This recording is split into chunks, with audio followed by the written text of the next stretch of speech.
TV Radio de Vie.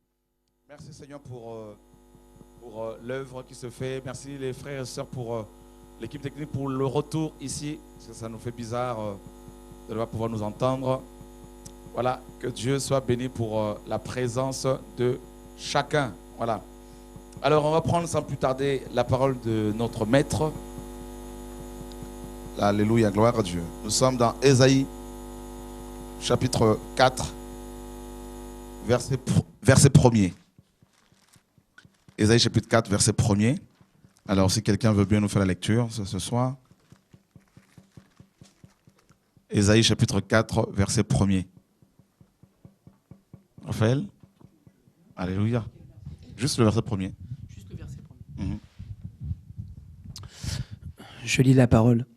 Et 7 femmes saisiront en ce jour un seul homme et diront, nous mangerons notre pain et nous nous vêtirons de nos habits. Faites-nous seulement porter ton nom, enlève notre opprobre. Voilà. Amen. Et tout à l'heure, j'étais avec mon frère, un frère dans la voiture. J'étais avec un frère dans sa voiture et puis le Seigneur m'a, cet après-midi, il m'a donné ce passage et il m'a vraiment mis à cœur de pouvoir le partager avec vous. Voilà, donc les 7 femmes dont il est question ici, mes amis, nous représentent, l'Église apostate dans, n'est-ce pas, le péché. Parce que, comme vous le savez, certainement, le nombre 7 dans la Bible nous parle de l'absolu, de la perfection, quand il est question, bien sûr, de Dieu, de l'œuvre de Dieu. Mais quand il est question, mes amis, de Satan, de l'homme charnel, pécheur, le chiffre 7 nous parle du paroxysme du péché. Le péché dans son paroxysme, dans son apogée. Donc les 7 femmes dont il est question ici nous parlent, mes amis, de l'église paganisée, n'est-ce pas? De l'église de Laodicée, qui est bien sûr la 7e église. Voyez? Pourquoi Laodicée est-elle la 7e église? Comme je vous l'ai appris, le chiffre 7 dans les Écritures, n'est-ce pas, nous parle de la perfection, de la sainteté, de l'achèvement, d'une œuvre achevée. Quand il est quand il est question, n'est-ce pas, quand il se réfère à Dieu, donc, mais quand il est, n'est-ce pas, utilisé pour les hommes, pour les pécheurs ou pour l'ennemi, les démons, les sorciers, le chiffre 7 nous parle justement du péché dans son paroxysme. D'accord? Donc, au-delà de ce chiffre, il y a le renouvellement. Donc, c'est le chiffre 8, le recommencement. Donc, et là, en fait, pour les pécheurs, au-delà du chiffre 7, il n'y a rien. C'est vraiment le summum, c'est vraiment le paroxysme du mal. Et donc, vous voyez bien que ici, Ésaïe 4 nous parle de 7 femmes et bizarrement, les Écritures nous parlent de 7 églises. Et la 7e n'est rien d'autre que l'église de Laodicée. Une église complètement, mes amis, éloignée de Dieu, totalement loin de Dieu. Une église qui a, n'est-ce pas, mes amis, sacrifié sa sainteté pour de l'argent. Et qu'est-ce que cette église, ici dans Ésaïe 4, dit? En ce temps-là, alors dans les Écritures, on retrouve beaucoup ce terme-là, en ce temps-là, en ce jour-là, en ce moment-là, et il est question en fait du temps messianique. Il est question ici de la fin de temps. En ce temps-là, donc quand le prophète Ésaïe va prophétiser ici, au 8e siècle avant Jésus-Christ, ces 7 femmes n'étaient pas encore en activité. D'accord? Cette église apostate, l'église de Laodicée, elle n'était pas encore là. Et Ésaïe va, n'est-ce pas, entrevoir cette église. Et il va prophétiser dessus en disant, ces 7 femmes, ou cette église, va saisir un seul homme et diront, nous mangerons notre pain et nous nous vêtirons de nos vêtements seulement, fais-nous porter ton nom et fais cesser notre opprobre. Alors, ces femmes ou cette église veut garder son pain, d'accord? Deuxièmement, elle veut garder son vêtement et elle veut juste porter le nom de cet homme. D'accord? Suivez bien l'enseignement, frères et sœurs. Je crois que Dieu va parler à chacun de nous. Parce que c'est un message prophétique. Et ces 7 femmes ne veulent pas du tout, mes amis, manger le pain de cet homme. Ne veulent pas non plus porter son vêtement. Tout ce qu'elles veulent, c'est porter son nom. D'accord? C'est tout. Et qu'est-ce que nous pouvons comprendre ici? Parlons d'abord, mes amis, de ces 7 femmes. Mes amis, dans les Écritures, la femme représente souvent, n'est-ce pas, l'Église. Et la première femme à être utilisée comme un type de l'Église, c'est Ève, bien sûr. Et Israël était également, mes amis, représenté sous la forme d'une femme. Une femme dont la femme de l'Éternel, la femme de Yahweh. Et allons voir, mes amis, dans le livre de Corinthiens, 2 Corinthiens.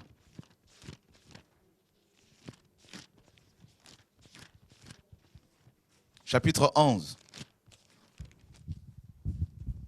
Est-ce qu'on peut nous lire les versets premiers, du verset 1er au verset 3?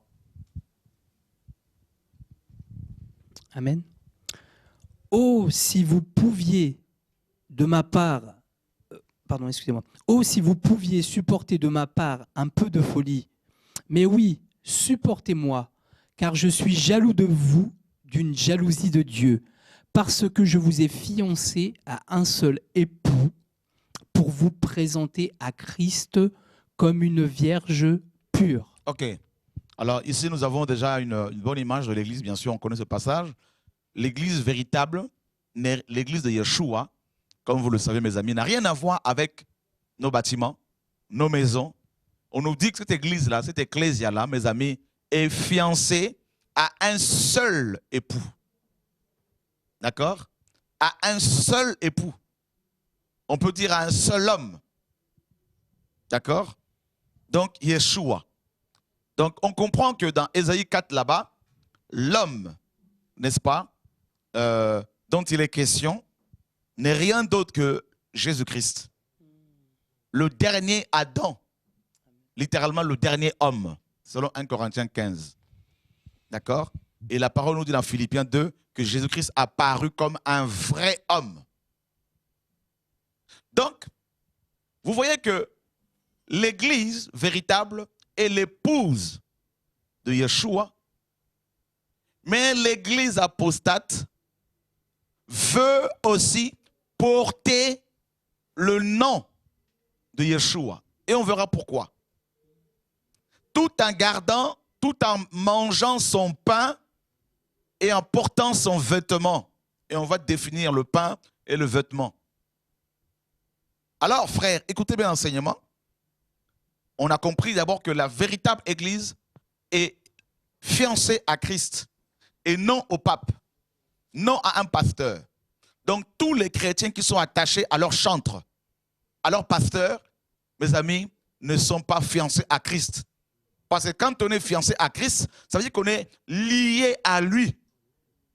On n'est pas attaché à un bâtiment, attaché à une maison, attaché à un groupe de personnes. On est attaché d'abord à Christ, dont tout le corps, solidement assemblé, tire sa force.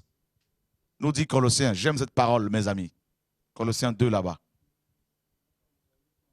Et Frères, sœurs, enfants de Dieu, chrétiens, vous qui aimez la vérité, ouvrez les oreilles ce soir.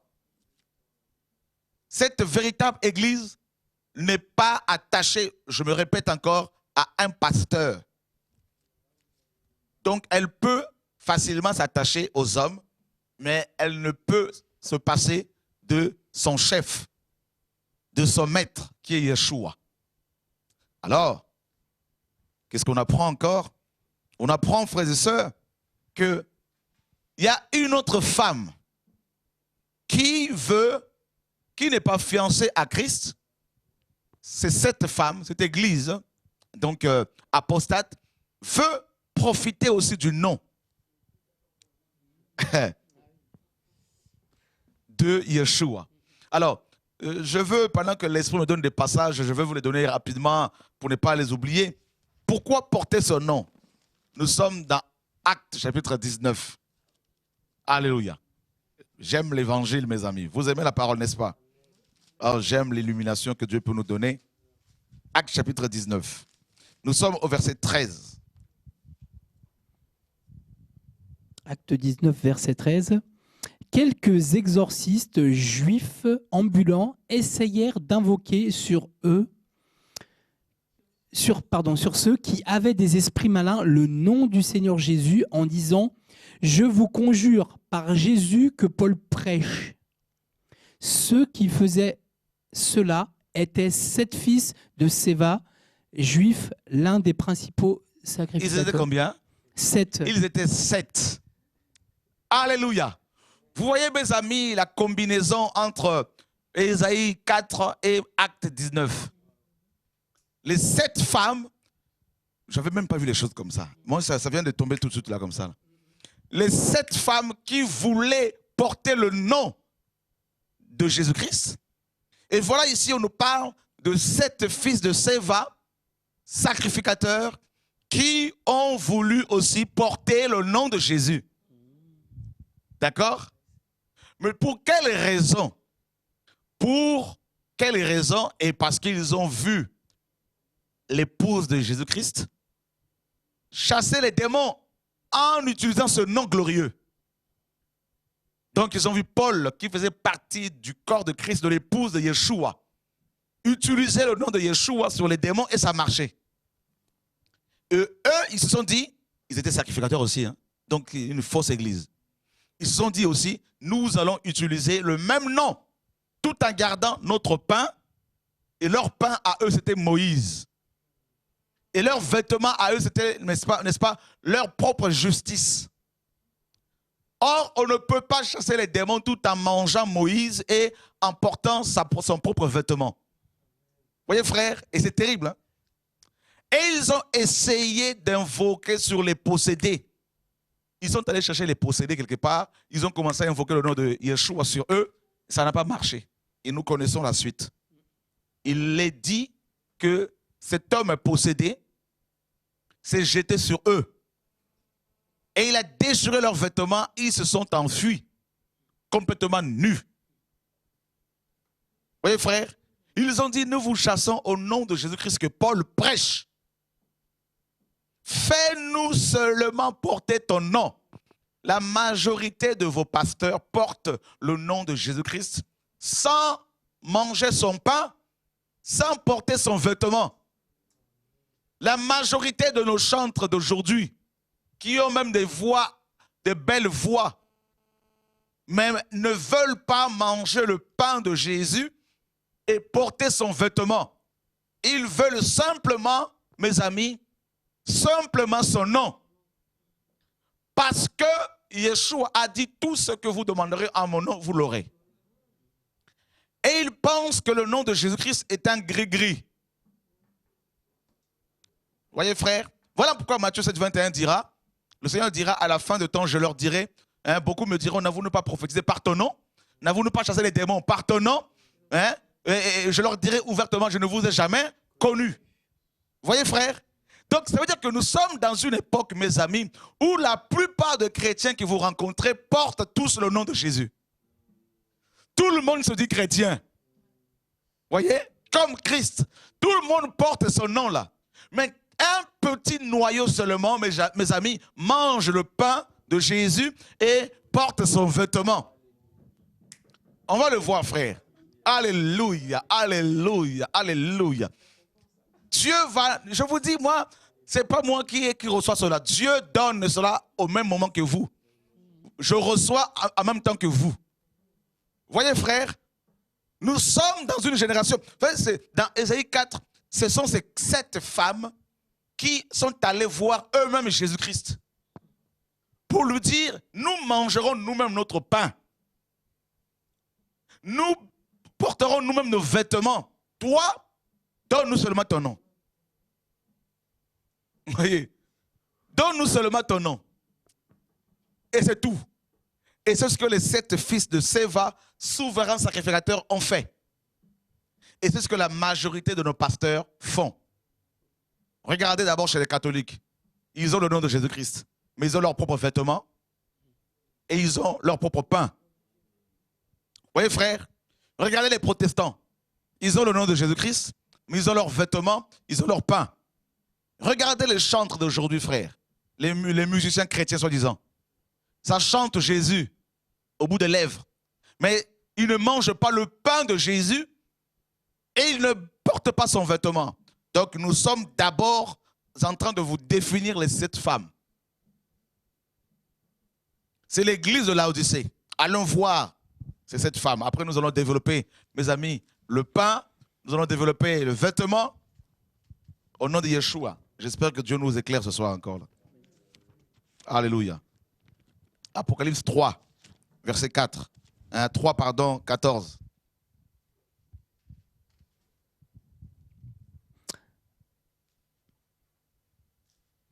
Amen. Écrit à l'ange de l'église de Laodicée.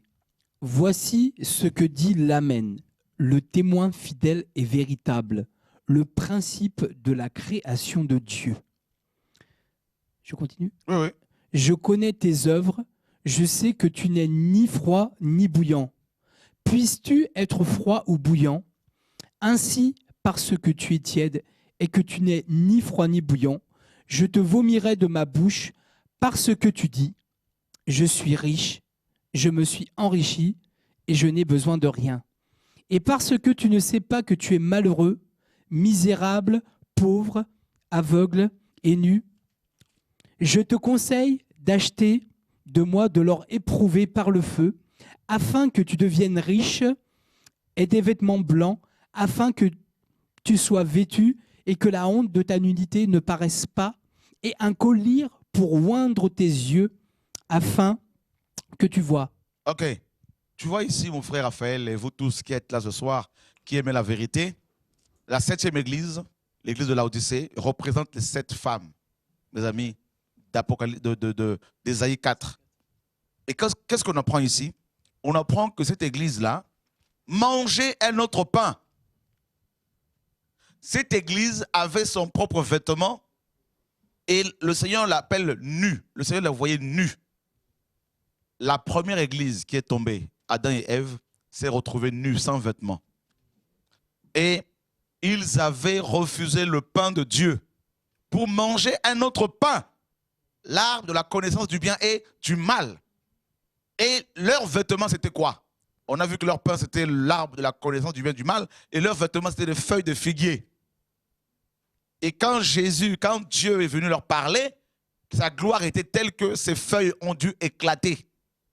Quand Dieu les a appelés, voilà pourquoi Adam dira, je suis nu. Pourtant, la parole nous dit qu'il avait des vêtements de figuier. Voyez, frères et sœurs? Donc, les 7 femmes représentent l'église de Laodicée, c'est-à-dire toutes les fédérations chrétiennes. La chrétienté actuelle, les témoins de Jéhovah, les catholiques, les protestants, les évangéliques, les églises indépendantes, les églises presbytériennes, méthodistes, tout ça, frère, pentecôtistes, et toutes les fédérations chrétiennes, catholiques, évangéliques, les adventistes, tout ça, là, mes amis, c'est dans le même panier.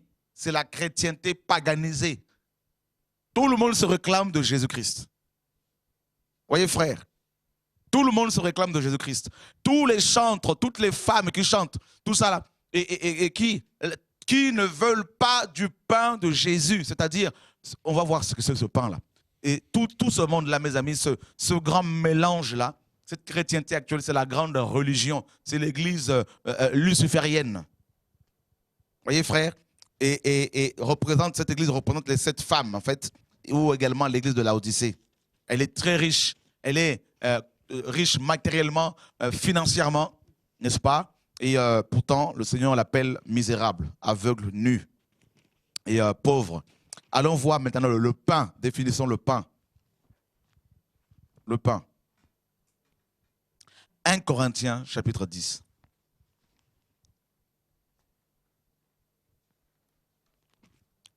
À partir du verset 15, mon frère, jusqu'au verset 22.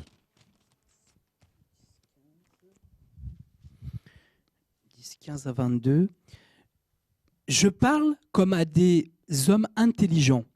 Jugez vous-même de ce que je dis.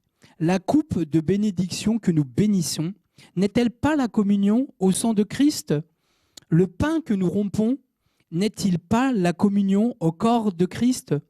Puisqu'il y a un seul pain, nous qui sommes plusieurs, nous formons un seul corps. Tu peux t'arrêter là.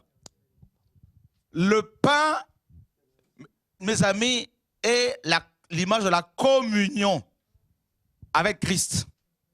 Donc quand les 7 femmes d'Ésaïe 4 disent à Yeshua que nous allons manger notre pain, ces femmes refusaient la relation, la communion avec Dieu. Vous voyez, frère, comme Adam. Et on nous dit également qu'il y a un seul pain. Raphaël, il y a un seul pain, un seul. Il n'y en a pas 2, il n'y en a pas 3. Ça veut dire littéralement, il y a un seul message. D'accord? Un seul message. Il n'y en a pas 2, mon frère. Il n'y en a pas 2. Ça veut dire que si tu es chrétien, si je suis chrétien, nous devons avoir le même message.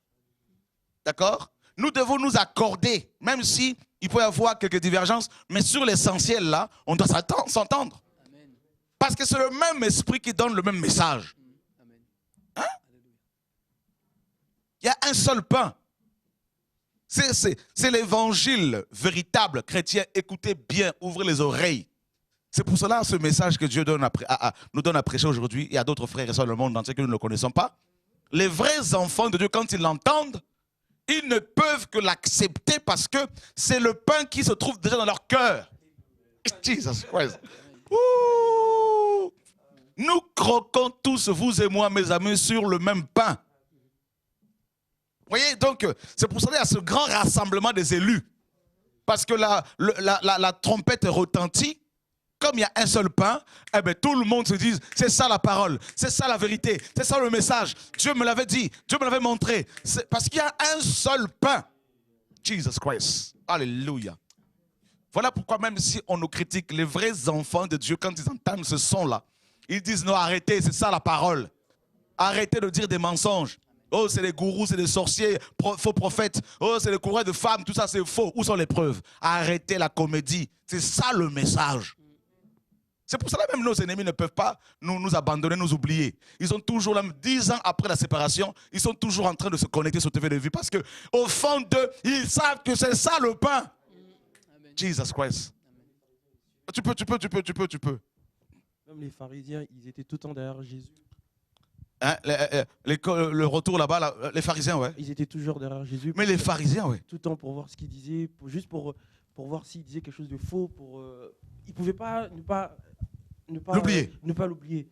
Parce qu'il attirait. Malgré tout, Jésus attirait les religieux. C'est terrible. C'est terrible, effectivement. On se dit, mais Seigneur, pourquoi tout cet engouement, cette ébullition, ces propos sanguinaires? Pourquoi? Mais c'est parce qu'il y a un seul pain. Et tous les yeux sont braqués dessus. Et Paul continue, mes amis. Oui. Puisqu'il y a un seul pain, nous qui sommes plusieurs, nous formons un seul corps. Nous sommes plusieurs et nous formons un seul corps. Ça veut dire que nous mangeons tous le même pain. Nous, les vrais chrétiens. Voilà pourquoi quand j'entends un prédicateur qui prêche le message du temps, je dis ça, c'est la vérité. Voyez? Donc parce que nous mangeons tous le même pain, frère. On continue. Nous formons, puisqu'il y a un seul pain, nous qui sommes plusieurs, nous formons un seul corps, car nous participons tous à un seul même pain. Waouh! Voici les Israélites selon la chair. Ceux qui mangent les victimes ne sont-ils pas en communion avec l'autel? Que dis-je donc? Que la viande sacrifiée aux idoles est quelque chose ou qu'une idole est quelque chose? Nullement. Je dis que ce qu'on sacrifie, on le sacrifie à des démons et non à Dieu. Or, je ne veux pas que vous soyez en communion avec les démons. Waouh! Vous ne pouvez boire la coupe du Seigneur et la coupe des démons. Vous ne pouvez participer à la table du Seigneur et à la table des démons. Donc tu vois ici, Raphaël, mes frères et sœurs, il y a une table qui est dressée pour les chrétiens du monde entier. Et ils participent au même pain. C'est le principe de la Sainte Seine, le repas du Seigneur. Quand le Seigneur a convoqué les 12 apôtres pour la Sainte Seine, il a pris le pain, il a levé et il a rompu. Parce que c'était le même pain pour tous. Mais Judas, qui n'était pas destiné au ciel, quand il a pris ce pain, il est dit que dès l'instant où le morceau fut donné à Judas, Satan entra en lui. Ceux qui essaient de manger ce pain alors que Dieu ne les a pas, mes amis, Satan prend place dans leur cœur parce qu'ils ne sont pas de Dieu. Voilà pourquoi quand ils entendent ce message-là, ils deviennent furieux. Comme Judas, quand il a pris le pain, il est devenu encore plus méchant. Satan est entré en lui. C'est pour cela ce message-là, quand les religieux l'entendent, c'est comme si le diable entre en eux, ils veulent notre mort. Vous comprenez maintenant?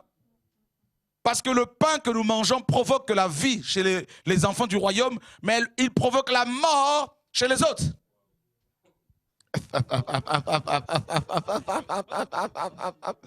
C'est pour ça qu'on est haï comme ça, détesté. Ben oui. Le Seigneur a dit, ils m'ont haï à cause de ma parole. Vous voyez? Donc le pain provoque la haine. Le pain de Dieu. La haine chez les enfants de l'enfer. C'est pour cela que ne soyez pas choqués si les gens vous haïssent, vous détestent à cause du pain que vous commencez à manger. Ils vont commencer à vous dire, oh, il ne faut pas suivre Shora, on ne suit pas un homme, on le suit aveuglement, c'est des idolâtres. Non, les chrétiens disent, on ne suit pas un homme, nous écoutons le message qui est donné. Arrêtez de nous troubler, c'est parce que vous êtes jaloux. C'est parce que les gens ne veulent pas vous écouter. C'est aussi simple que ça. On connaît ces histoires-là, frères et sœurs. C'est fini, vous ne pouvez pas tromper les enfants de Dieu. Ceux qui ont déjà goûté le pain, c'est fini. Voilà pourquoi beaucoup de pasteurs disent qu'il ne faut pas l'écouter parce qu'il séduit les gens. Non, quand les gens goûtent au pain,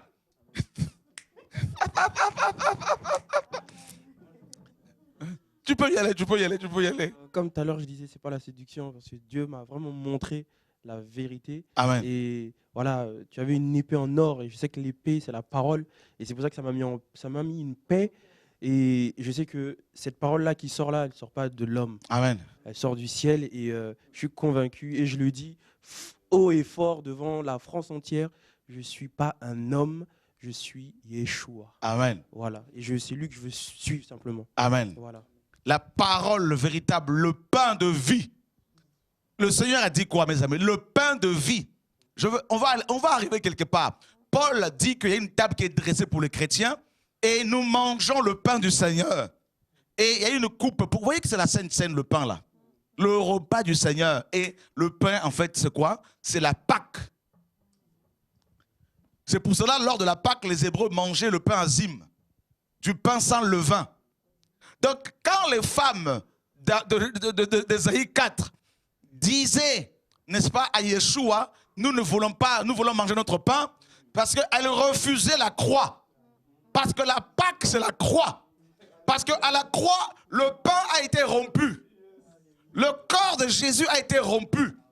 Voilà pourquoi, mes amis, nous sommes une pâte nouvelle. Nous dit en Corinthiens 5, alléluia, c'est ça le message. Jesus Christ, alléluia. Il y a quelque chose ce soir, mes amis, de glorieux. Jesus. Le ciel est ouvert. Les vrais enfants de Dieu seront libérés par la parole pure, frère. L'eau pure.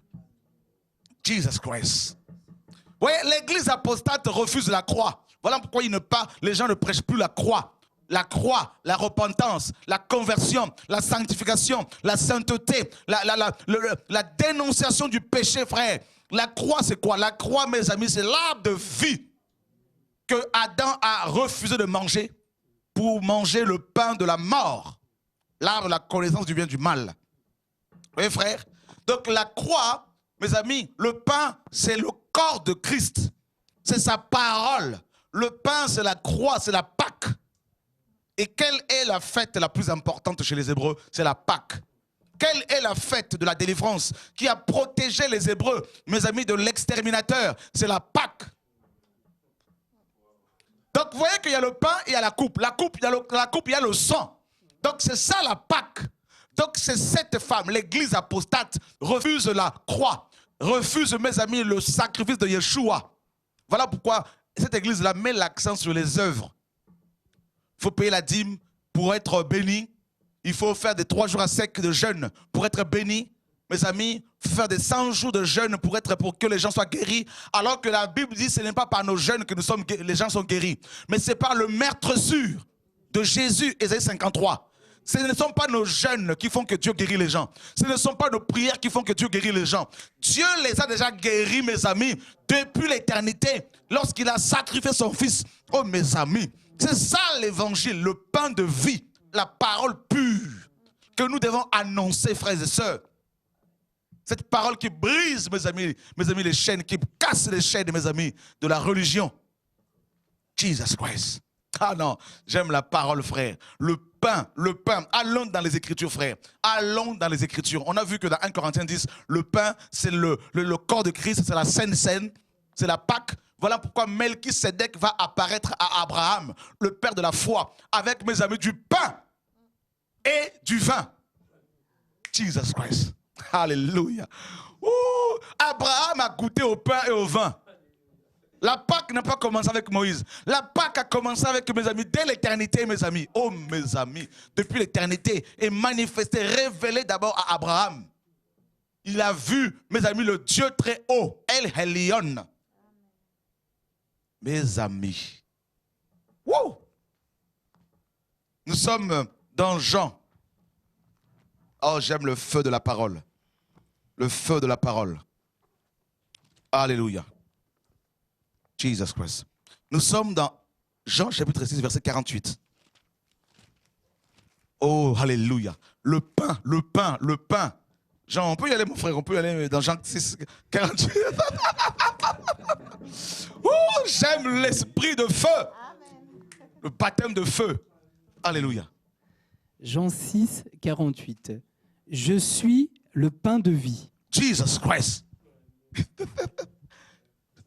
L'église apostate veut porter le nom de Jésus, mais elle ne veut pas de la vie de Jésus-Christ.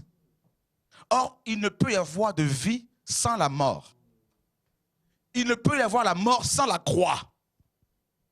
Vous voyez, frère, il faut passer par la croix pour être mort. Et il faut mourir pour être ressuscité.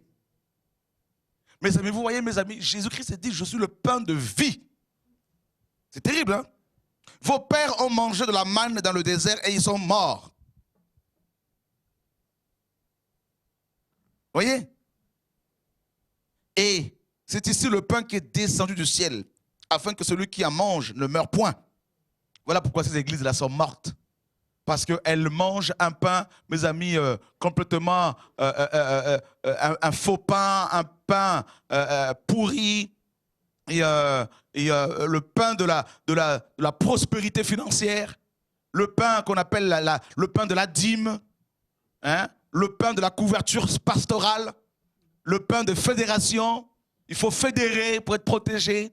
Voyez, le pain, mes amis, de la peur du pasteur, hein, le pain de bâtiments d'église, de temples qu'on appelle églises, ces enseignements complètement erronés, le pain de la loi de Moïse. Voyez, frère, tout ça, là, ce pain-là produit la mort. Et le Seigneur a dit, vos pères ont mangé la manne, ils sont tous morts. C'est terrible, hein? Alors, la manne, c'est Moïse. Et voilà pourquoi aujourd'hui, dans la plupart de nos églises, c'est Moïse qui est plus annoncé que Christ. On parle des temples comme Salomon. On va dédicacer les temples que les hommes construisent alors que nous sommes déjà le temple du Saint-Esprit. Ça, c'est Moïse. Ils vont mettre l'accent sur le Shabbat. Pour certains, ils se judaïsent pour aller faire leur pèlerinage en Israël. Ils mangent un faux pain, un pain qui produit la mort en eux. Voyez, frère, ils prêchent des enseignements sur les hommes. L'homme de Dieu, l'homme de Dieu, l'homme de Dieu, l'homme de Dieu. Confiez-vous en l'homme de Dieu, vous réussirez. Tout ça, ils déforment les Écritures. Un enseignement basé sur l'homme au lieu de se focaliser sur le Seigneur. Un pain, mes amis, qui produit la mort. Yeshua, mes amis, est ce pain de vie. Et le pain que je donnerai, c'est ma chair, que je donnerai pour la vie éternelle. C'est terrible, hein? C'est sa chair. Les Juifs donc disputaient entre eux, disant, comment cet homme peut-il nous donner sa chair à manger? Jésus dit, alors en vérité, je vous le dis, si vous ne mangez la chair du Fils de l'homme, et si vous ne buvez son sang, vous n'aurez point la vie en vous-même. Celui qui mange ma chair et qui boit mon sang a la vie éternelle, et je le ressusciterai au dernier jour. Car ma chair est véritablement une nourriture, et mon sang véritablement un breuvage. Celui qui mange ma chair et qui boit mon sang demeure en moi et moi en lui. C'est terrible, frères et sœurs. Et il dit plus long, verset 58, c'est ici le pain qui est descendu du ciel. Il n'en est pas comme de la manne que vos pères ont mangé et ils sont morts. Celui qui mangera ce pain vivra éternellement. Jésus dit ces choses enseignant dans la synagogue à Capernaum. Il a donné ce message dans une synagogue, frère. C'est-à-dire, dans cette synagogue, les gens mangeaient un autre pain. Un autre pain. Et frère, et voilà, il amène un autre message, Jésus, dans une synagogue. C'est pour ça que dans nos synagogues actuelles, il faut un autre message. Des chrétiens ont mangé, ont bu de l'eau sale, frère. Et il faut un autre message. Et voilà, mes amis, au verset 66, dès cette heure-là, plusieurs de ses disciples se retirèrent et n'allèrent plus avec lui. Jésus dit donc aux 12, et vous, ne voulez-vous point aussi vous en aller? Simon Pierre lui répondit, Seigneur, à qui irions-nous? Tu as les paroles de la vie éternelle. Waouh! Regardez le verset 64. Mais il y en a quelques-uns d'entre vous qui ne croient point, car Jésus savait dès le commencement qui seraient ceux qui ne croiraient pas et qui serait celui qui le trahirait. Et il dit, c'est à cause de cela que je vous dis que personne ne peut venir à moi s'il ne lui a été donné par mon Père. Voyez, et regardez le verset 63 et 61. Et plusieurs de ses disciples, l'ayant entendirent entre eux, plusieurs de ses disciples l'ayant entendu dire entre eux, cette parole est dure. Vous comprenez pourquoi les 7 femmes d'Ésaïe 4 ne veulent pas du pain? Parce que cette parole, le pain là, est dur. C'est la croix. Et c'est pour cela, mes amis, dans nos églises d'aujourd'hui, la plupart des chrétiens ne veulent pas de l'évangile. Ils préfèrent, mes amis, comme 2 Timothée 4 le dit, entendre des choses agréables. Ils ont la démangeaison d'entendre des choses agréables. Et il y a plusieurs faux docteurs qui viennent avec leurs faux enseignements, qui chatouillent leurs oreilles. Parce que la parole véritable est dure, c'est écrit. Hein? Ce n'est pas moi qui le dis. Alors vous voyez, aujourd'hui, beaucoup disent, non, il est dur ce monsieur Choré, est dur, il est pas doux. Il y a tellement de propos, tout ça pour te décourager. Je ne me tairai jamais, frère. La parole est claire, c'est l'épée, c'est comme ça. Voilà, c'est ça l'évangile, frère. C'est la séparation avec le péché. Mes amis, c'est comme ça, il faut proclamer cette parole-là au nom de Yeshua.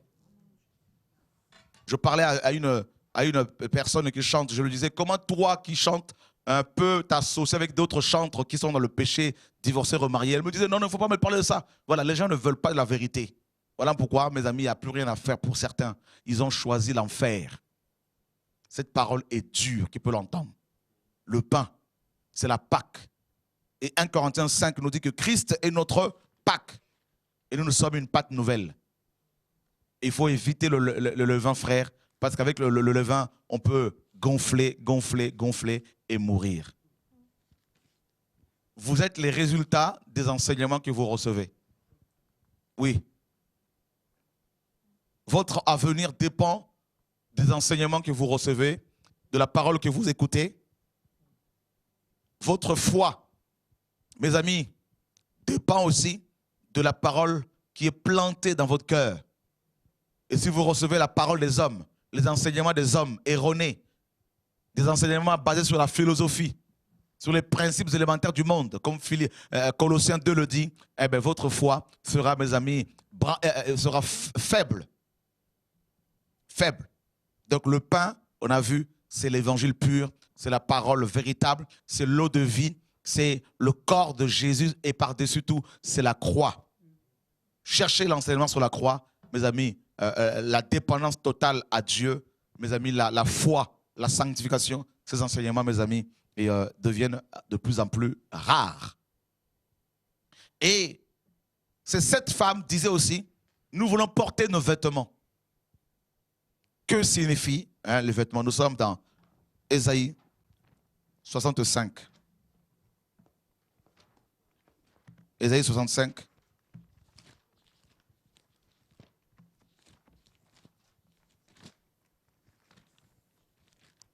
Oh Dieu, merci pour ta parole. Le Seigneur nous enseigne, mes amis, l'évangile est glorieux.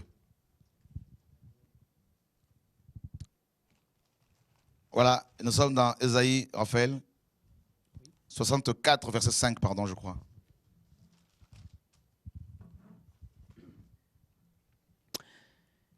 Nous sommes tous comme des impurs, et toute notre justice est comme un vêtement souillé. Nous sommes tous flétris comme une feuille, et nos crimes nous emportent comme le vent. Ok. Toute notre justice est comme un vieux, n'est-ce pas, vêtement. Donc, les vêtements dans les Écritures représentent la justice. Aussi bien la justice divine et la justice humaine.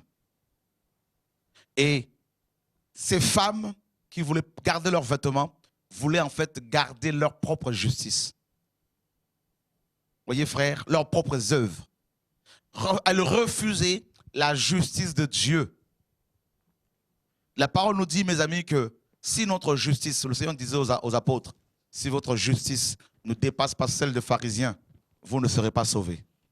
Et quelle était la justice des pharisiens? Il fallait observer le Shabbat, il fallait observer les jours, il fallait se faire circoncire, il fallait payer la dîme, mes amis. Et c'était ça leur justice.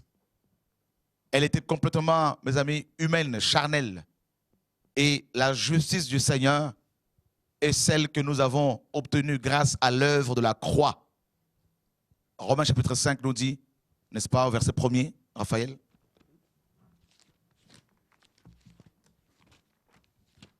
Romains 5, 1.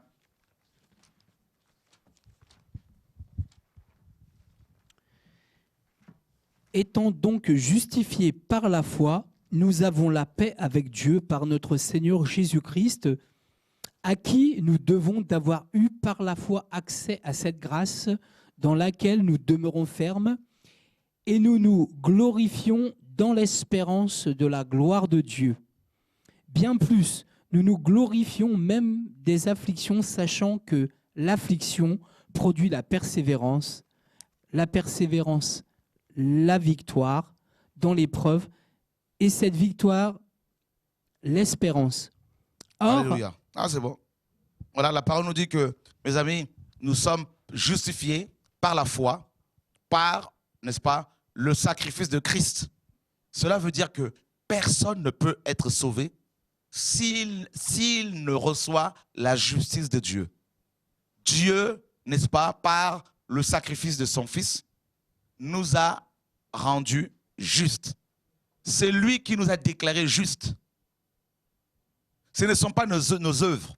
Or, les 7 femmes d'Ésaïe 4 refusaient la justice de Dieu, préféraient, mes amis, leur propre justice, c'est-à-dire le fait d'imposer la dîme aux gens pour être bénis, alors que nous sommes bénis de toutes sortes de bénédictions spirituelles dans les cieux, nous dit Éphésiens 1, 3. Voyez, Donc voilà pourquoi la majorité de nos églises, mes amis, mettent l'accent sur les œuvres. Les œuvres. Les œuvres. Plus vous donnez de l'argent, plus vous allez être amis des pasteurs. Plus vous donnez de l'argent, plus les gens vont vous considérer. Voyez? Tout tourne autour de la justice humaine. Et les gens se glorifient du fait qu'ils donnent beaucoup d'argent à l'assemblée. Ils se glorifient parce qu'ils ont des beaux vêtements, costumes et cravates, soutanes. Ils pensent que c'est cela la justice de Dieu. Ils s'appellent majesté, comme dans certaines assemblées ici à Paris, notamment dans l'une d'elles où il y a la prospérité financière à fond.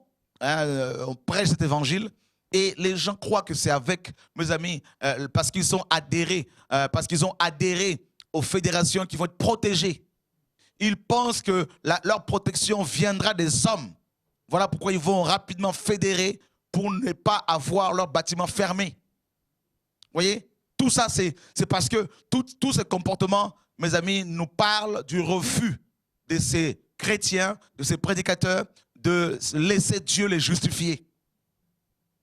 Vous voyez, frère? Alors que Jésus-Christ dit dans Marc 10 qu'il est impossible aux hommes de se sauver eux-mêmes. Il est impossible d'accéder au salut par ses propres moyens. Vous voyez, frère? Et Ésaïe 64, 5 nous dit que toute notre justice est comme un vieux vêtement, un vêtement sale.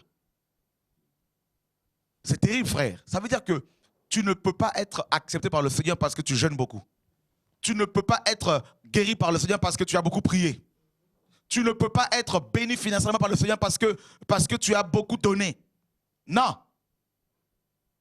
Tu ne peux pas. Oui, il y a un principe sur lequel plus tu donnes, plus tu es béni. Mais nous devons comprendre que même l'argent que nous avons, c'est Dieu qui permet à ce que nous l'ayons.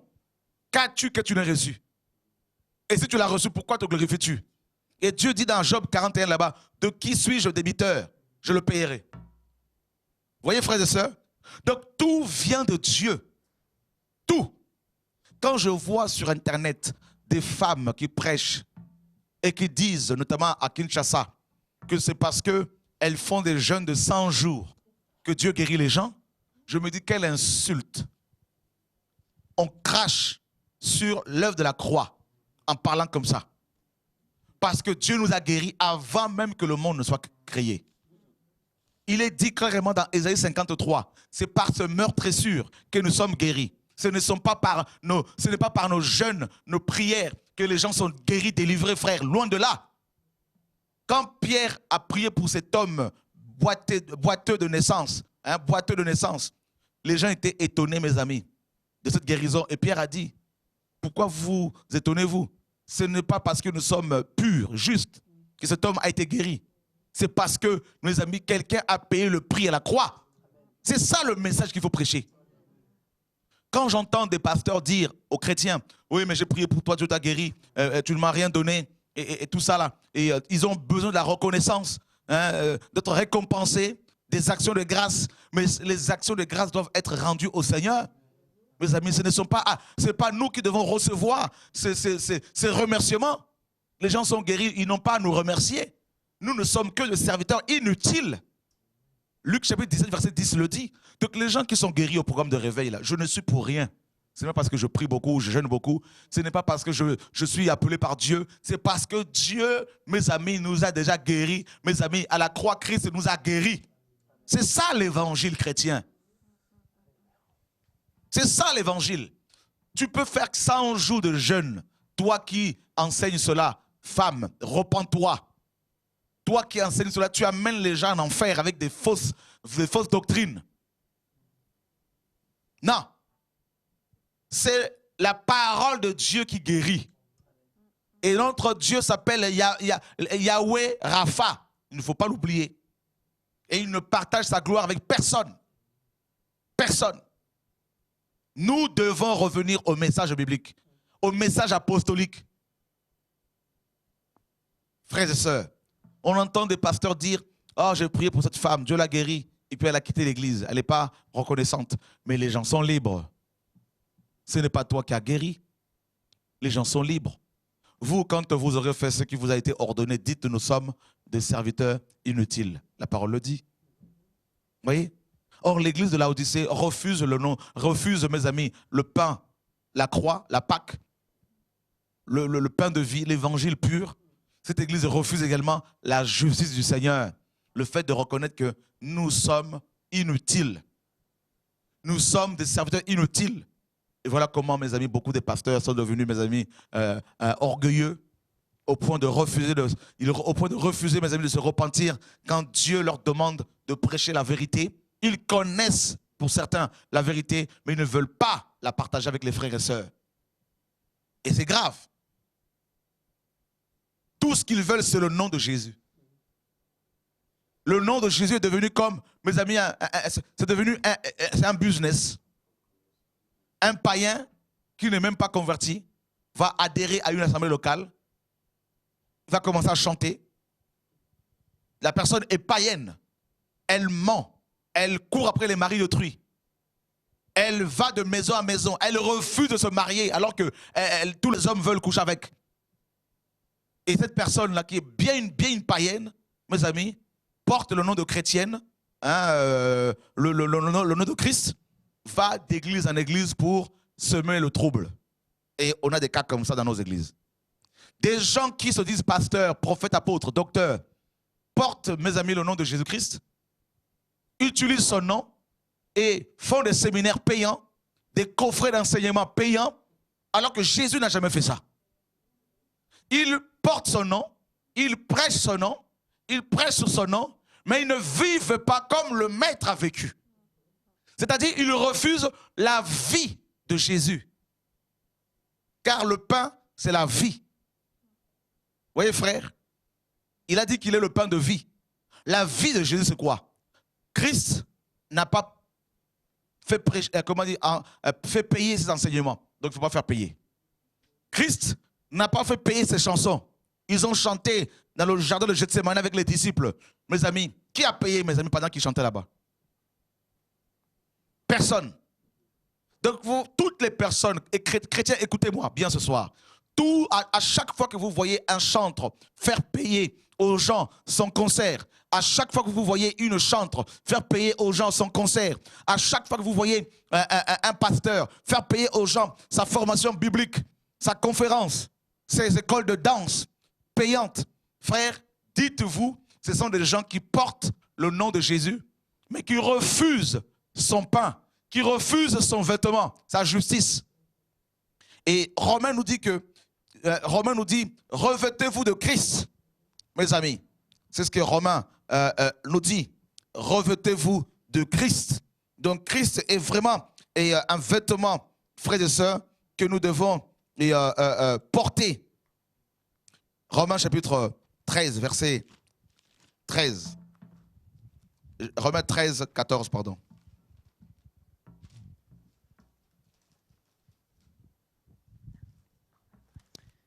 Merci.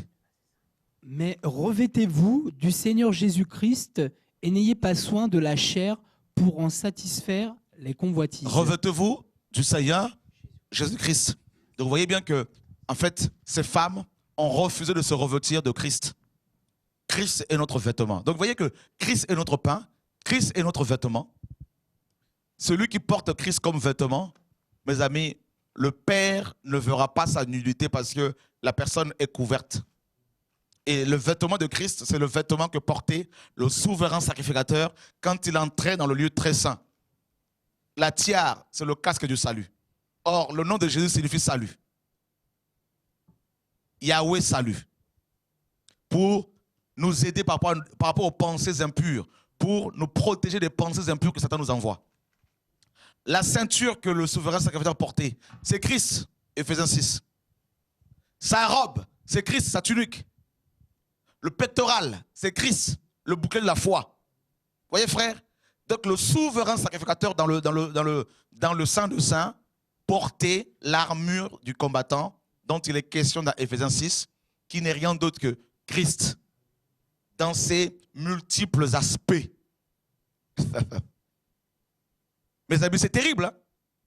Donc, vous voyez bien que quand un chrétien refuse de porter Christ comme vêtement, il est vu comme, il est nu et il ne peut pas paraître devant Dieu et c'est le cas de l'église de Laodicée. Voilà pourquoi Dieu l'appelle pauvre, aveugle et nu, misérable également. C'est terrible. Alors on préfère porter des costumes et cravates, on préfère porter des soutanes et la kippa, et des chrétiens évangéliques qui deviennent de plus en plus judaïsants se mettent, mes amis, à porter la kippa, c'est le monde à l'envers, et ils ont délaissé Christ. Les catholiques proclament, aussi se réclament du nom de Jésus-Christ. Les mormons se réclament du nom de Jésus-Christ. Les témoins de Jéhovah se réclament du nom de Jésus-Christ. Les protestants se réclament du nom de Jésus-Christ. Voyez frère, même chez les musulmans, ils parlent aussi de Moussa, de Issa, pardon, de Issa, Jésus. Ils parlent de Jésus. Ils disent qu'il est prophète. Donc vous voyez, même dans l'islam, ils ont pris aussi le nom de Jésus. Vous vous rendez compte? C'est terrible, frère. Donc tout le monde porte ce nom-là. Même les païens par rapport à l'histoire. On parle d'avant et d'après Jésus-Christ. Hein? Fais-nous seulement porter ton nom. La parole est vraie, chrétien. Vous vous rendez compte, frères et sœurs? Hein? Mais maintenant, où sont, mes amis, les vrais enfants de Dieu? Ce sont ceux qui ont le pain et le vêtement. Parce que ceux qui ont le vêtement, ils sont sanctifiés. Ils craignent Dieu. Ils ont la nature de Christ en eux. La vie de Jésus. Vous voyez, frères et sœurs?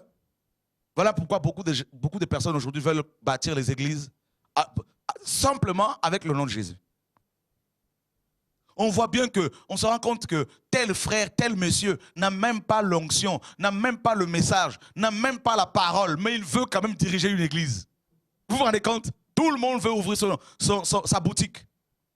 Tout le monde veut créer sa société, mes amis, religieuse. Mais où sont les vrais chrétiens? L'heure est grave. L'heure est grave. Pour finir, Matthieu, chapitre 7.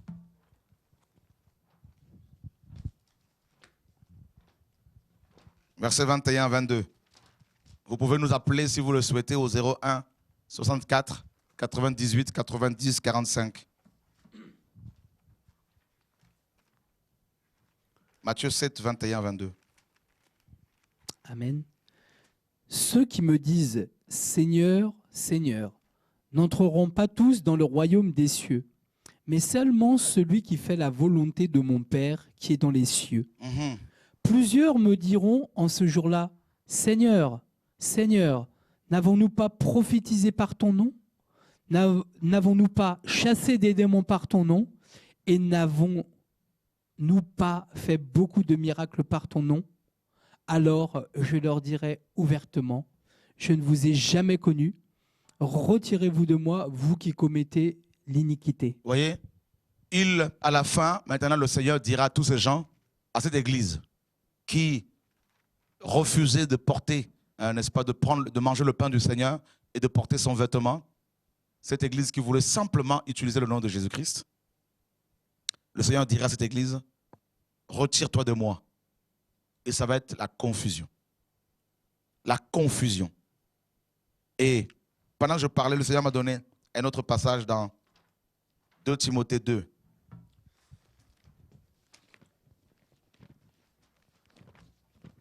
Verset 19.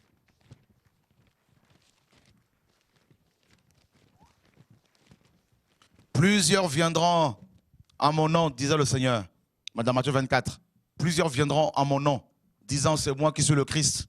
Il a dit le Seigneur. Donc vous voyez bien que les gens utilisent le nom de Jésus-Christ aujourd'hui. Ça marche, hein? Parce que beaucoup de personnes sont malades, ont besoin de la guérison. Donc du coup, dès qu'il y a un prédicateur qui vient, qui parle bien, eh bien, ils se laissent séduire. Dès qu'il y a un chantre qui a une belle voix, alors qu'elle n'est pas sanctifiée, eh bien, les gens se laissent séduire. Nous sommes dans 2 Timothée 2, 19. Amen. Néanmoins, le solide fondement posé par Dieu subsiste, avec ces paroles qui lui servent de sceau. Ah! Le Seigneur connaît ceux qui lui appartiennent, et quiconque prononce le nom du Seigneur, qu'il s'éloigne de l'iniquité. Quiconque prononce le nom du Seigneur, qu'il s'éloigne de l'iniquité. L'église de Laodicée, ces 7 femmes ne veulent pas s'éloigner de l'iniquité. Voilà pourquoi dans ces églises, mes amis, l'accent est mis sur le nombre et non sur la qualité. Donc les voleurs, les menteurs, les divorcés remariés, les impudiques, tout ça là, les sorciers, tout le monde est mis dans le même panier, fédération, tout ça là, c'est Babylone, unissons-nous, voyez, afin d'être forts, afin de ne pas être dispersés, tout ça, mais pourtant, il n'y a pas la sanctification, on ne dénonce pas le péché et on ne chasse pas de ces églises les gens qui ne veulent pas se repentir, qui ne veulent pas se sanctifier. Parce que les gens ont besoin de voir leur salle remplie, leur bâtiment rempli. Donc du coup, ils ferment les yeux sur le péché, sur la compromission. Et c'est grave, frères et sœurs. Parce que les pasteurs veulent avoir des gros salaires. Donc ils voient, sur chaque tête de chrétien, sur chaque tête de ces hommes et ces femmes, ils voient des billets de banque et non des âmes qui doivent être amenées à Dieu. Et c'est grave. Je tiens à préciser ce soir également, frères et sœurs, ceux qui me connaissent un peu, je ne suis pas quelqu'un qui court après les chantres pour qu'ils viennent ou qu'elles viennent chanter. Jamais, jamais, jamais. Si on vous a dit cela, c'est du mensonge. Je ne cherche pas la collaboration avec des chantres professionnels. Pas du tout. Et vous savez que Dieu nous donne aussi des chants. Donc, on ne cherche pas la collaboration avec des chantres professionnels, loin de nous. Nous avons des frères et sœurs qui reçoivent des chants et nous bénissons le Seigneur pour leur vie. Donc, nous ne courons pas après les chantres. Nous ne demandons pas non plus aux chantres de venir chanter chez nous. Pas du tout. Donc, ce n'est pas notre manière de fonctionner. Pour ceux qui nous connaissent un peu, frères et sœurs, mais nous voulons donner l'opportunité à tout le monde de pouvoir se repentir. Et ceux qui la saisissent avancent avec le Seigneur. Ceux qui ne la saisissent pas, eh bien, tant pis. Et nous continuons notre marche. Et personnellement, comme je l'ai souvent dit, je ne cherche pas du tout la collaboration avec des pasteurs ou avec des chantres. Je suis seul et je crie. Je ne suis qu'une voix qui crie. Et je tiens à clarifier encore les choses afin que les frères et sœurs soient bien éclairés. Hein? Donc, des gens qui peuvent vous dire dans les coulisses, « Oh, on nous a obligés à aller chanter là-bas. » C'est du mensonge, totalement. Ce n'est pas comme ça que nous fonctionnons, frères et sœurs. Donc, et nous donnons à chacun l'opportunité de se repentir. Et comme je le dis, les programmes de samedi, ce n'est pas, n'ont rien à voir avec une église. Ce n'est pas une église, c'est le Mont Carmel. C'est comme une plateforme. Et les gens peuvent s'exprimer, n'est-ce pas, poser des questions. Voilà, donc, et voilà, frères et sœurs, nous n'avons peur de personne. Et les gens qui parlent dans les coulisses, quand ils viennent là, on leur donne le micro pour qu'ils disent ouvertement ce qu'ils ont à dire. Et comme beaucoup sont tellement hypocrites, ils ne le disent pas. Voilà, c'est ça le message, frère. On ne craint personne. Nous voulons, mes amis, nous sommes tels nous sommes devant vous, tels nous sommes dans les coulisses. Voilà. Et Dieu est celui qui justifie ses enfants au nom de Yeshua. Voilà, frères et sœurs. Et nous n'allons pas collaborer avec des gens qui ne veulent pas se sanctifier. Et c'est pour cela, au début de l'émission, on a parlé des frères et sœurs qui chantent, qui ont des grâces, qui craignent le Seigneur, que nous voulons encourager, frères et sœurs. Voilà, au nom de Yeshua. Et nous allons continuer à dénoncer les chantres qui font des concerts payants, qui vont avec des maris d'autrui, des femmes d'autrui, n'est-ce pas? Et, ou des pasteurs qui font n'importe quoi, comme on l'a fait également hier. On a dénoncé cet apôtre qui a été avec une femme, avec sa fille, au nom de Yeshua. Et nous ne recommandons aucune église, aucun pasteur, aucun mouvement religieux, spirituel. Nous recommandons les âmes à Dieu, nous recommandons Dieu aux hommes. Et nous ne faisons que crier, crier, crier. Que Dieu nous garde, frères et sœurs, au nom de Yeshua. Je crois que nous avons quelqu'un en ligne. Ah non, c'est pas ça. Donc, avez-vous quelque chose à dire avant la fin? Ah. Ouais, le micro. Pendant que tu parlais, au fait, il y a une phrase qui résonnait. C'est le serviteur qui a dit « Si nous avons le pain et le vêtement, cela nous suffit. Et je n'avais pas compris la profondeur de cette phrase, mais avec l'enseignement d'aujourd'hui, vraiment, je bénis le Seigneur parce qu'il m'a éclairé Amen. par rapport à ça. Amen. Paul l'a dit dans 1 Timothée 6, si nous avons le vêtement et la nourriture, cela nous suffit. Et ceux qui veulent s'enrichir tombent dans plusieurs pièges, dans la tentation, dans les désirs pernicieux qui plongent les gens dans la ruine et la perdition. Et que Dieu nous garde, frères et sœurs, que Dieu nous garde. Je voudrais rassurer les frères et sœurs, les enfants de Dieu dans le monde entier, que nous n'allons pas changer le message. Hein? Personnellement, je ne changerai pas le message. Et vous ne me verrez pas, mes amis, prendre l'argent du Seigneur pour faire n'importe quoi. Je refuse cela. Vous ne me verrez pas non plus avec d'autres femmes faire n'importe quoi. Et nous ne voulons pas non plus collaborer avec les adultères, les impudiques. Nous voulons rester avec les frères et sœurs, les enfants de Dieu qui craignent Dieu, qui invoquent le nom du Seigneur d'un cœur sincère. Donc, voilà, nous nous reconnaissons parce que nous sommes membres du royaume de Dieu et non membres d'une église locale. C'est ça la différence. Et chacun porte le sceau, chaque enfant de Dieu porte le sceau de Christ, la marque de Christ. Et en fonction de nos fruits, nous nous reconnaissons et nous nous encourageons les uns les autres. Allô, bonsoir. Ok. Allô, bonsoir. Allô, bonsoir. Bonsoir, frère Chora. Bonsoir. C'est David du Sud. Donc, je t'appelle simplement pour te dire que par rapport même, ne serait-ce qu'à la prière du Notre Père, il dit quelque chose de fondamental. Il dit « Donne-nous aujourd'hui notre pain quotidien et pardonne-nous nos offenses comme nous pardonnons aussi à ceux qui nous ont offensés. » Mais pour pouvoir pardonner à ceux qui nous ont offensés, il faut effectivement manger d'abord ce pain quotidien. Effectivement.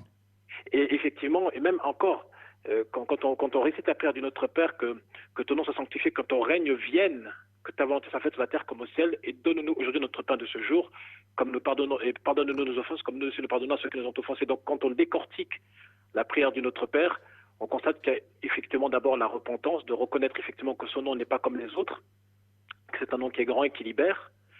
Et après, par la suite, quand on commence la démarche de la sanctification, à ce moment-là, commence après la nourriture quotidienne du pain quotidien, donc la sainte scène spirituelle finalement, parce que qu'est-ce qu'il dit aussi quand il est face à ses disciples juste avant qu'il soit livré, il dit quand vous mangerez de cette sainte scène, hein, vous annoncez la mort du Seigneur. Amen. Donc effectivement, le pain quotidien, c'est une mort du Seigneur qu'on s'annonce à nous-mêmes tous les jours. Amen. Et le fait qu'on annonce la mort du Seigneur, bon, petit à petit, dans notre corps, on porte la mort de Jésus, afin que sa vie, la puissance de sa résurrection se manifeste. Amen. Et après, on constate que quand on meurt, à ce moment-là, on peut pratiquer la justice de Jésus. Parce qu'il dit bien que si votre justice ne surpasse celle des scribes et des pharisiens, vous n'entrerez pas dans le royaume des cieux.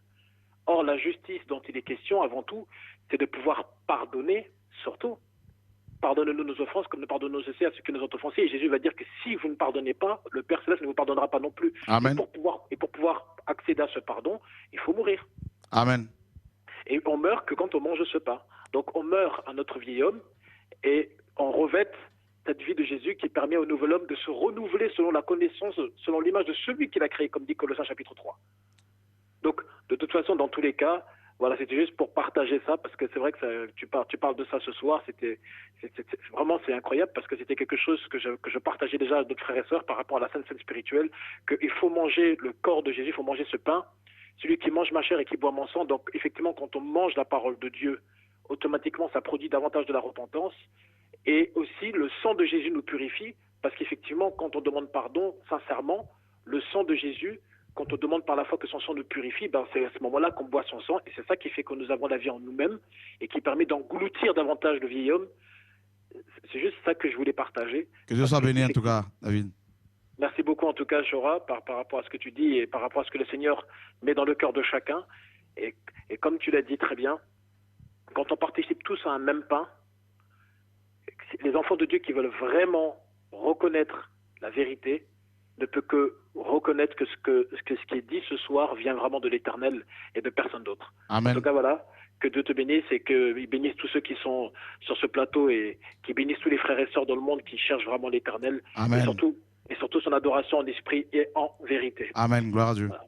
Amen. Amen. Au revoir, frère, merci.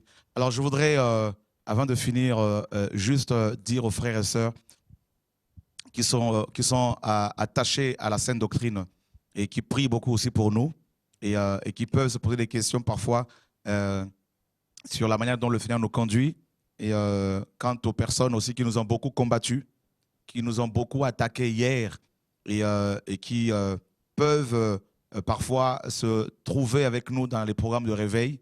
Ce n'est pas pour collaborer avec eux, croyez-moi. Hein, donc nous collaborons aujourd'hui avec le Seigneur. Hein, donc ça, il n'y a pas de problème, rassurez-vous, il n'y a pas de problème. Et puis, voilà ce que la parole, moi je veux être biblique, je veux appliquer ce que la parole nous dit. Dans Romains chapitre 12, verset 17, ne rendez à personne le mal pour le mal. Nous ne sommes pas là pour rendre le mal pour le mal. Les gens nous font du mal, les gens nous accusent faussement. Nous n'allons pas rendre le mal pour le mal. Attachez-vous aux choses honnêtes devant tous les hommes. S'il cela est possible et autant qu'il dépend de vous, soyez en paix avec tous les hommes. Voyez? Ne vous vengez pas vous-même, mes bien-aimés, mais donnez lieu à la colère, car il est écrit, c'est à moi la vengeance, hein, c'est à moi que la vengeance appartient. Et je le rendrai, dit le Seigneur, c'est du vieux français. Si donc ton ennemi a faim, donne-lui à manger. C'est la parole qui le dit. Si ton ennemi a faim, donne-lui à manger. Voyez? S'il a soif, donne-lui à boire. Car en faisant cela, tu amasseras de charbon de feu sur la tête. Ne te laisse pas vaincre par le mal, mais surmonte le mal par le bien. C'est ce que les Écritures nous disent. Les gens nous critiquent, les gens nous maudissent. Nous n'allons pas les maudire. Nous les bénissons. Et s'ils viennent au programme de réveil, nous leur donnons le micro, pas pour qu'ils chantent, pour qu'ils prêchent, non. Pour leur donner l'opportunité de pouvoir demander pardon. Et s'ils ne la saisissent pas, c'est entre eux et Dieu. Nous sommes, mes amis, nous voulons être bibliques et nous bénissons tout ce monde-là. Et Dieu, n'est-ce pas, justifiera toujours ses enfants. Voilà, que Dieu soit béni. Donc, au programme de réveil que nous organisons tous les samedis, croyez-moi, je ne cours après personne et je n'invite personne pour venir chanter ou prêcher. Nous nous attendons au Seigneur et Dieu nous donne des chants nouveaux et je peux vous assurer que ça nous suffit largement. Je ne dis pas qu'on n'a pas besoin de frères et sœurs, mais je veux dire, la présence de Dieu nous est indispensable et c'est ce que nous voulons d'abord. Voilà, donc que Dieu soit béni. J'encourage les frères et sœurs de Bruxelles à continuer à persévérer, frères et sœurs. On va continuer les réunions de réveil à Bruxelles. N'est-ce pas? À Bruxelles, nous avons procédé à une parole, à la parole de Acte 19. L'apôtre Paul était à Éphèse. Il y avait beaucoup de problèmes entre, mes amis, beaucoup de Juifs jaloux lui causaient des problèmes. Et Paul a séparé les disciples d'avec les Juifs et il a enseigné ces derniers dans l'école de Tyrannus. Et c'est le travail que Dieu me demande de faire au niveau de Bruxelles. La séparation avait été faite. Et les frères et sœurs qui veulent la vérité suivent les enseignements comme Dieu les conduit. Et jusqu'à ce que le Seigneur nous demande d'arrêter le programme de réveil là-bas. En tout cas, que le Seigneur vous garde. Et au nom de Yeshua, mes amis, soyez fortifiés. Pensez à nous dans vos prières et que toute la gloire soit rendue à Yeshua, notre Seigneur. Merci à tout le monde. À bientôt.